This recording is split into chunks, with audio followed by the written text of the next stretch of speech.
What's going on, guys? Welcome to another episode review for ReZero Season 4. This is episode 5 and 6, and with me, as always, I have Blue Spade. Yeah, we're catching up with a lot, many of the guys trying to get themselves through the tower. So in episode 5, after Subaru somehow manages to solve Fluga's riddle, which he he pretty much his answer is that of a hero Orion from Greek mythology. Although no he would literally be the only person who would really know this because he's from Earth and nobody else is. It So also makes you it's wonder why they would so set yeah up a riddle that nobody, nobody on Lugunica could really solve if you think about it, because they would yeah have no idea about like the constellations or anything like that. yeah and this pretty much gives way to Subaru that he believes the sage must have been transported to this world uh, like he did Yeah. before. So looking through the library, they're trying to look over like all these books, but each time everyone looks through them, like all the texts end up scattering over one another, which prevents them from gaining any information outside of Subaru, which he ends up picking up a book, which he pretty much relives the memories of the Witch of Pride. Uh, they pretty much we see what she was like. We remember seeing her I think it was Yeah, it season was two, season was it 2. during his yeah. So I mean, if you remember his last interaction with her in that realm, she basically just broke him to pieces. So yeah, we finally get to see how she obtained that sort of ability. So she was raised by this executioner, uh, and then over time, seeing her father, quote unquote, like uh, seeing him execute various different people for for their crimes of variety of reasons or their sins, which and over time she develops this twisted morality that allows her to manifest her power to pretty much shatter or disintegrate anyone who considers themselves to be a sinner. So basically, she just asks this one person here and there, have you committed a sin? And then they just don't answer, and then start panicking, and they just pretty much all disintegrate at the I same wonder if time. like the way her power works, like literally any sin, like no matter how insignificant it might have been, uh, if you've committed a sin, it'll just cause you to disintegrate. Um, Yeah, I think that yeah, it's a pretty overpowered yeah, ability for sure. If despite the if because I mean we don't know what these people did, but of course they might have committed one bad thing here and there, but not too drastic, for them to be killed like that.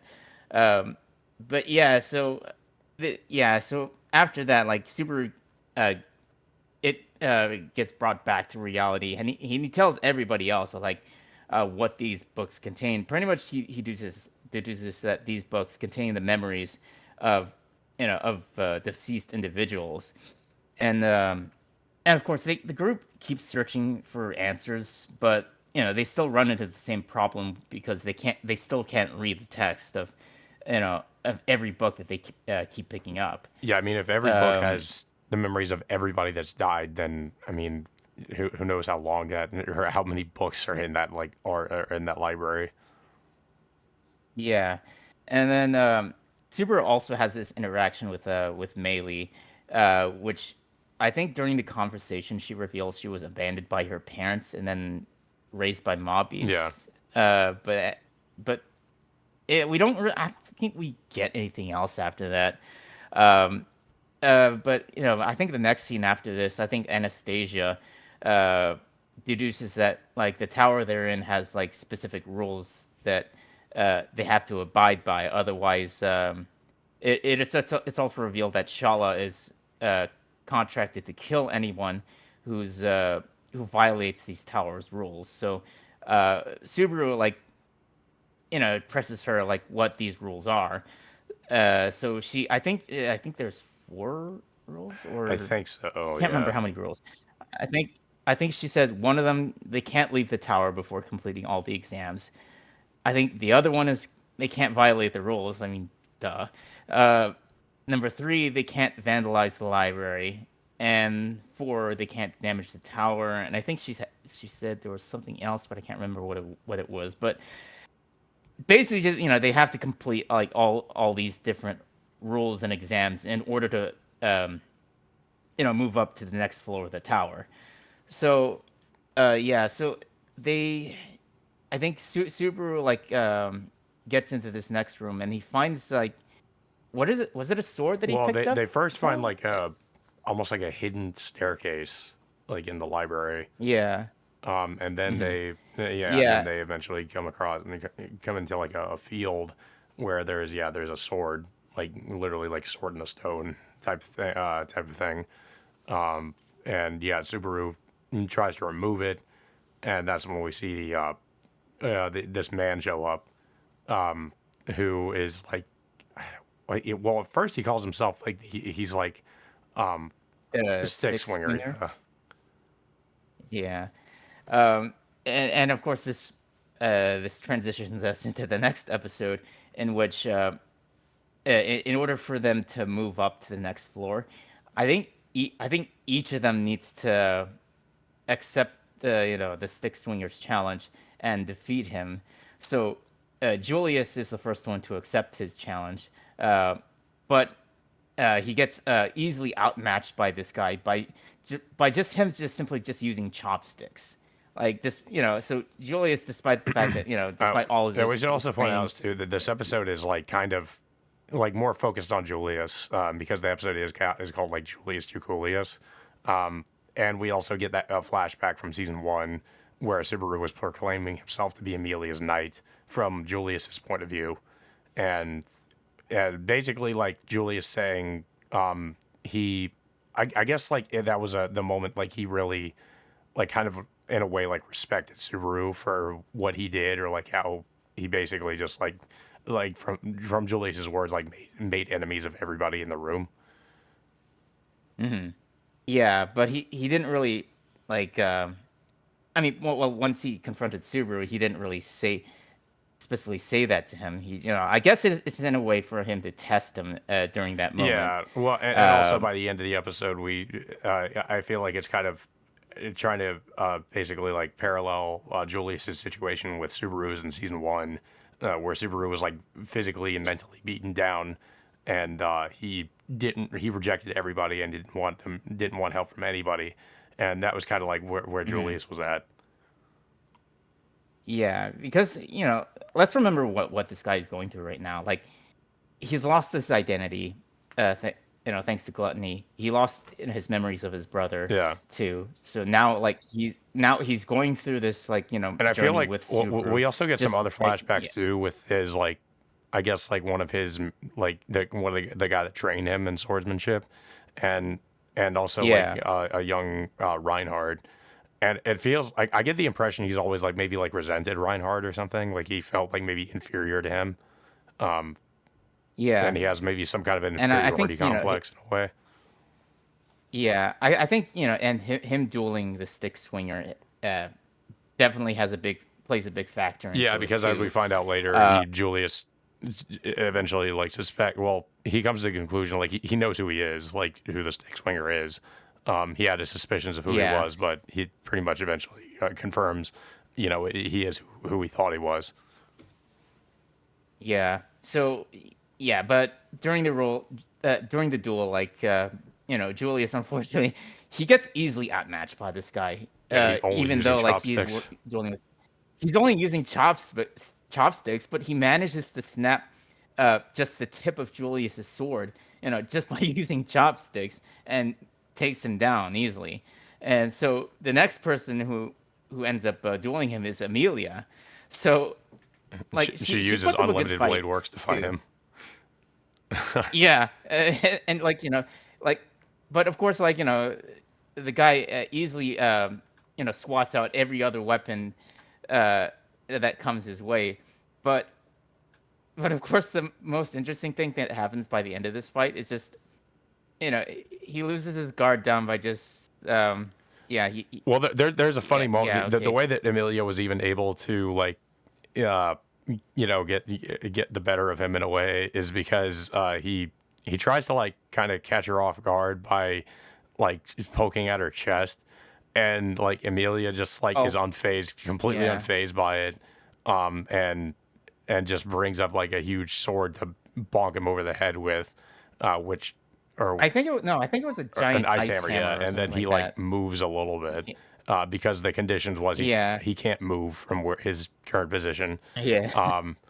and it makes me Yeah. like think. I mean, we've kind of gotten implications of this before, obviously, but I think Amelia is completely ignorant to anything having to do with like the any sort of anything having to do with sex or anything like that. She has no idea how it works. Yeah. She doesn't know how like reproduction works. And she just doesn't really seem to have any idea of like, doesn't seem to realize, oh, this guy is like kind of a pervert or anything. Like it doesn't register in her mind. Well, I mean, obviously it registers to Well, to yeah, Subaru quite everybody else well when realizes he like, yeah, sees like this. what he's doing, but Amelia just does not understand. Yeah. It's it's just immediately I was like I'm surprised like how much more like how much more dense Emilia Yeah, is, you know, over that fact. But yeah, so yeah, Stick Swinger because of this like he allows her access, but everybody else is still denied access unless they manages to, defeat him. So they go back down to rest up to discuss their strategy and how to deal with this. And of course find out his identity thanks to Shala revealing that uh, the Stick Swinger's identity is the Australia family ancestor Reed yeah. Australia. And he's actually like the very first Sword Saint. Yeah. So sorry, during that time, they noticed that Julius is missing, uh, during his recovery, and Subaru ends up finding him, like, fighting Reed again, but he gets beaten down, like, again, despite his numerous attempts to go after him. So after this, Subaru arrives, and, like, he pretty much takes Julius back with him, which Julius initially rejects his help because he thinks it looks embarrassing if like if he if everybody else sees him being carried by Subaru We also forgot to down the mention stairs. Anastasia. The first time that Julius fights Reed, Anastasia does like intervene, but she ends Yeah, up like overdoing it and hurting herself. yeah, yeah. I mean, she tries every other way to try to help um, Julius and trying to fight Reed, but yeah, she passes out after overusing her abilities And during then that Subaru fight. like kind of So like, questions yeah, later she like why she was so desperate to help him or what why she intervened like she did. It almost seems like she wasn't really like confident in his abilities or that he could actually like beat him. I guess. yeah, it's I don't know, it's like it's really weird, like in terms of like what Anastasia, i- Anastasia's Well, and also it's motivations of wanting to technically not help. even Uh, Anastasia. It's actually Echidna. yeah, Echidna, yeah. So yeah, I mean, unless if it's Echidna's like desire to help Julius due to the fact that he's been with her all this time, or just something else, but we just don't have a clear answer as to why Yeah. she went out of her way just to help him out to the point where she passes out. Yeah. But yeah, like you said, yeah, Julius, tries to basically like get Subaru to put him down, insisting, I can walk on my own.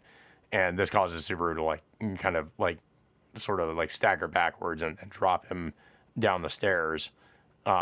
And then like, when Julius looks back at him, Subaru kind of is reminded of, that's how I looked at that time. And he basically like tries to in a way like sort of so I guess like relate to how he's feeling at the moment. Like he basically says like I can never like fully understand you, but I can understand like I guess like what you're going through in a way. Mhm.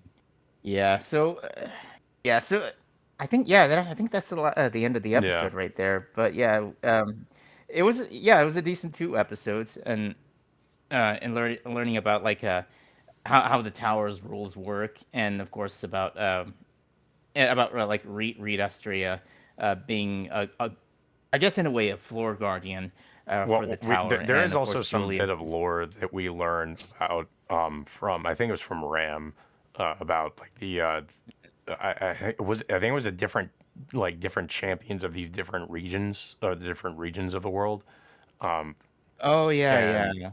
I guess they So were the only ones who could potentially like I think she was saying they were the only ones who could potentially match somebody like Reed in power and ability. yeah, yeah, it's essentially like it's their own regions of their own sword saints Yeah, I in think a it was like sense. Um, Kararagi, well, was it Wallachia? Not Wallachia. Like there's like three different other places. But mhm. yeah, I'm guessing like those characters might probably come up again in some way later on in the story if they're kind of if she's going out of Yeah, her way to mention those characters. yeah, but yeah, like I said, it was a pretty decent episode, and we of course it's like one of the first episodes we finally focus on Julius for the first time, Yeah, and his I guess his history and his motivations, and I guess showing his I guess in a way like his what was it his what's it again well, like his inferiority yeah, complex with yeah, like how he's supposedly always with he's felt like inferior to Reinhard.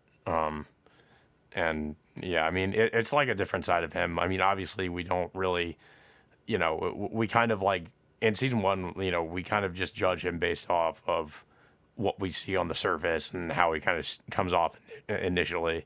But there's like a lot more to him, obviously, as we learn through like season three and season four. Even season one, yeah. really, where we kind of get a different perspective on him as after he's like willing to help Subaru against the witch cult. Yeah, and yeah, I am hoping that we get to see more of Julius, possibly by well the next few episodes. I'm guessing, in a way like if he hopes to defeat Reed in combat. Yeah. Well, yeah, and I mean, as from what I understand, like each character is going to have to defeat Reed somehow, like one on one, Yeah, to in order to proceed. hmm Like Amelia, I mean yeah, that is actually something that comes up in the episode that Amelia did best Reed, so she is the only one that could actually like go forward, and even proposes like I could go forward by myself, which of course everybody I thinks is a bad idea. I mean honestly, it's just I don't know. It's just like it's just like Amelia got lucky, Yeah. just beating him, just Yeah, I mean, do like a I'm not certain. sure how everybody else is going to try to beat him. Like I mean, yeah, like you said, Amelia got lucky. So I mean, either they're going to have to get lucky, or they're going to have to find some kind of weakness they can exploit. Well, I mean, obviously his main weakness is Yeah, women, I for mean, one I can thing. see that being a So strategy that they could try to use. But yeah, I don't really have much else to say about the episodes, though. I thought they were both really good. Uh, yeah, like, we get a lot more about like some of the characters, like Typhon, for instance. I didn't actually think that we were going to get more about like Typhon's backstory, so that was interesting. And of course, like I yeah, mean, I did expect we were going to get a lot more about Julius, and this episode was mostly like about him in a way. But yeah, I don't have much else to say though. I don't know. No, I don't know if you have anything else to say. yeah, yeah. It was good 2 episodes of the group trying to move on to the into the next floor of the tower, but of course, obviously they have to deal with their own set of challenges, and now they have this other challenge in trying to deal with Reed, for instance. I mean, obviously, like each and every person has to go up against them somehow, outside of Amelia. So, I mean, we'll see where it goes from there. But, uh, yeah, Yeah, I mean, I would assume that each of them will have to come up with their own maybe unique way of dealing with Reed. I mean, Yeah. obviously, like no other, like two people can't have like the same strategy in fighting him. I'm guessing, it can only like whatever strategy they employ can only work once. So it'll be interesting to see how they manage that. But yeah, guys, that all being said, until next time, we will see you all later.